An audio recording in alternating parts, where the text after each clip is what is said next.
got it going there, Kimberly. All right, so. Oh.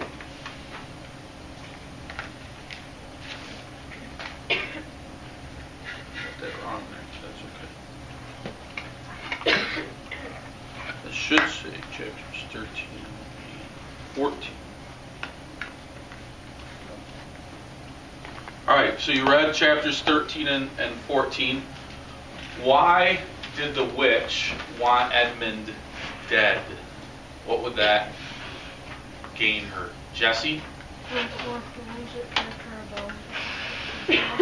Okay, then the 4 thrones eventually would not be fulfilled for that promise, and she thought, well, then maybe she could continue in her reign over the land. Right? Now, what are some of the things Susan and Lucy are feeling when they are there watching Aslan on the stone table? What'd you put there? Garrett, what were they feeling when they were watching? They were feeling anger at the people who were doing it, but also sadness because he was gone.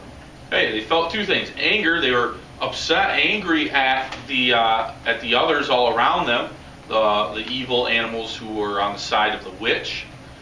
But they were also sad for Aslan's sake because they saw, he was being hurt, and he was willingly allowing himself to be hurt. Obviously, the symbolism there, Nicole, is what's Lewis trying to portray? And what part of Christ's?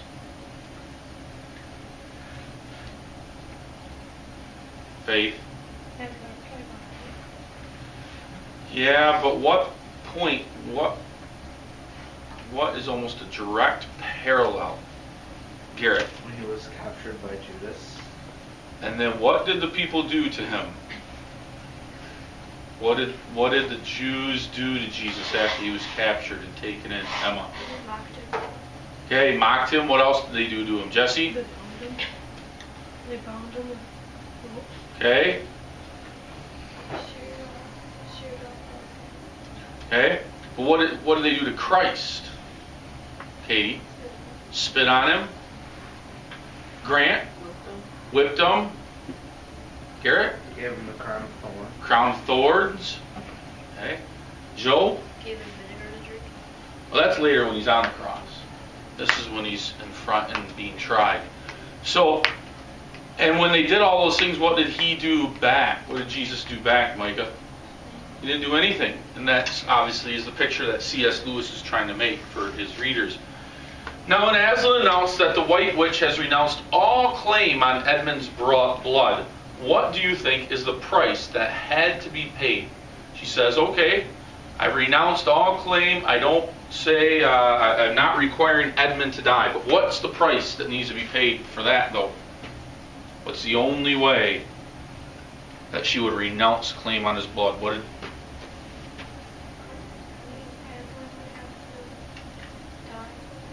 All right, Aslan would have to be killed in his place. She's not going to let a lesser, and she can't say, well, if he had said, well, what if we take this fawn over here? Can we kill this fawn? Will that be good enough? Because they're still killing, you got blood. Well, no, she wants Edmund or something more higher up, such as Aslan, because obviously then she can hopefully get her will over the whole land and keep her power. Okay, so it's got to be something that will stop her from losing her power here in Narnia. Now, obviously, and we'll come back here at the end, we'll talk a little bit more of the symbolism there. Okay. What would happen to Narnia if the deep magic was not obeyed? Garrett? It would be destroyed. I don't know if it said destroyed.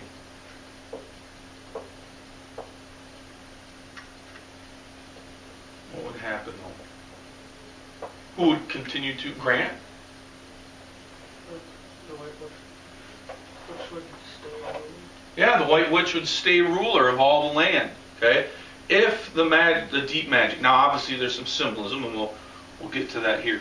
Chapters 13 and 14 are full of that biblical symbolism. So I want to list. So let's start with the one that we were just talking there with Grant. We said Aslan uses the term deep magic. Okay, well, what's the correlation? What's the parallel, the symbolism there with the Bible? We don't call things magic. Magic is the way that we think of it. It is something that is, makes things that are impossible to happen, make them possible. Only God can do that. So instead of magic, what will we call that? A miracle. The miracle of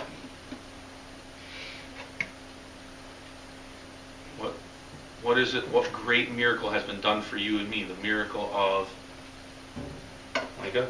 Christ died on the cross. Yeah, and what did he do then because he died on the cross? What happened to us? He was saved. We're saved. So salvation, the miracle of salvation. Okay? So if we go back here, what would happen to Narnia if the deep magic was not obeyed? So again, that deep magic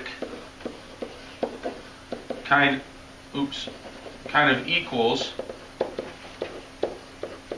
the salvation. Okay? Now, we could also go back and we talk about Edmund's blood. What's the price it has to be paid? So what's the symbolism there? That's one of the biggest pictures, obviously, that Lewis is trying to make. So Edmund should have died because he was naughty and he promised himself to the witch. However, he doesn't have to die. Instead, Aslan died. So what's that a picture of, Courtney? Christ doing what? When he died on the cross. Right, Christ dying for us. So Aslan dying for Edmund, that equals Christ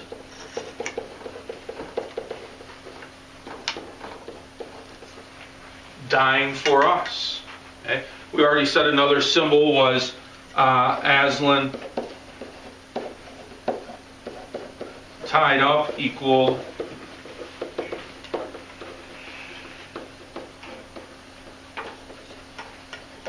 Christ being mocked. What other biblical symbolism is there? Is there anything else that you guys can come up with here?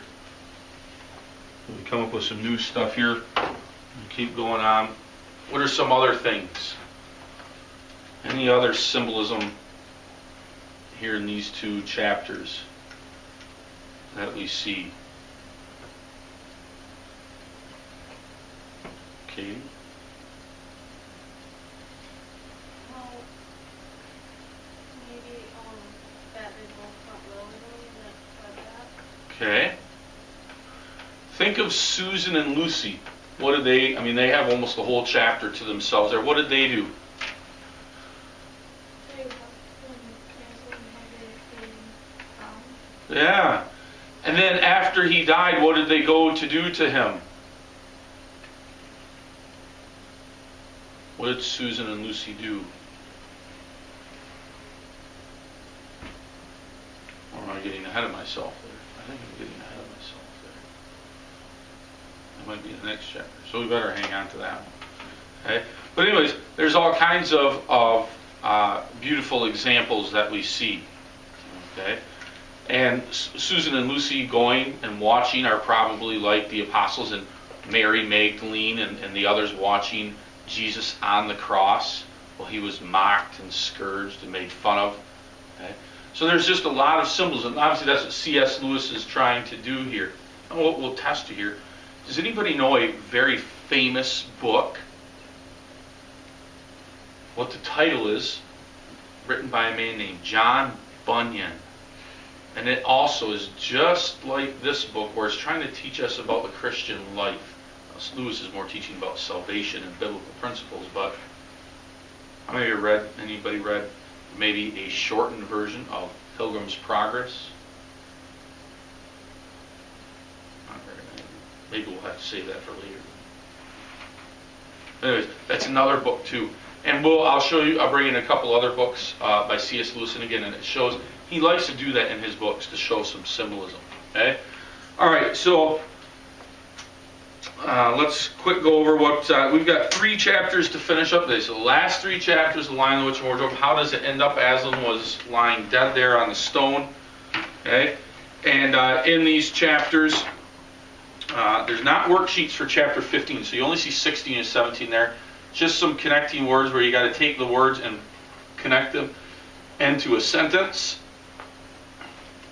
chapter 17, use some descriptive words. So take the word ghost. How would you describe a ghost? Or how would you describe the lion or the wood? So again, those adjectives. Maybe be creative. Maybe you want to use the thesaurus to help yourself find some more creative words there. But they've got castle and forest. And then down here they talk about some feelings. Okay, again, look at the context of the sentences around them, and then use some of these feelings in the words down below. You should use each of them just once. Okay, there's a vocabulary, and then the questions. There's 5 of them again. Yep. What did they see in the forest that reminded them of their own world? Okay, Edmund, Lucy, Susan, and Peter. Why do you think the children decided to tell the professor about Narnia? What were some things that happened earlier in the book that made them, well, we just better out tell them instead of keeping it a big secret, because, well, they probably think you're foolish. Like if you guys went home and told Mom and Dad that you had walked into the closet and then went into a far-off land and place, are they going to believe you, Micah? Well, they're going to tell you, oh boy, we better, if you keep doing it day after day, they're going to say, we better bring you to the doctor, right? Get you checked out. Something's not right. That can't, All right.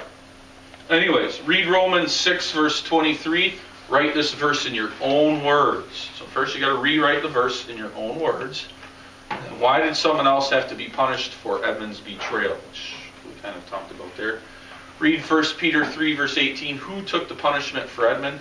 And how is that similar to what Jesus did for us? And then why weren't Susan and Lucy unable to untie Aslan? Okay. All right. So go ahead and get started. We can listen to chapters 15, 16, 17, or you can read them. Okay?